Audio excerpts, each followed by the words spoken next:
Alright, zap mga katrupa, magandang gabi sa inyo, no? May na-realize ako just now, no? Realization, at hindi ako makakatulog hanggat hindi ko to na-share sa inyo. Ready? Alam nyo, na-realize ko na kung sino pa yung hindi mo kadugo, sila pa yung hindi mo kaano-ano. Pero ito, real talk na, no? Real talk. Minsan ba naranasan nyo na, no, sa buhay nyo, na sobrang lubog kayo, no? Lugmok kayo sa problema at sobrang lungkot nyo, na nangangailangan kayo ng mga tao na makikiramay sa inyo. Isipin nyo, alalahanin nyo yung mga taong nakapalibot sa inyo noong mga panahon na yun.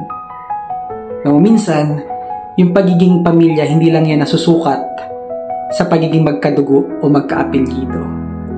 Minsan may mga tao na hindi mo kadugo, na pinili kang samahan sa hirap kahit wala naman silang obligasyon sa'yo. Sila yung mga taong ramdam yung bigat mo kahit hindi naman sila apektado. At higit sa lahat, sila yung mga taong hindi nagdalawang isip tulungan ka ng walang kapalit.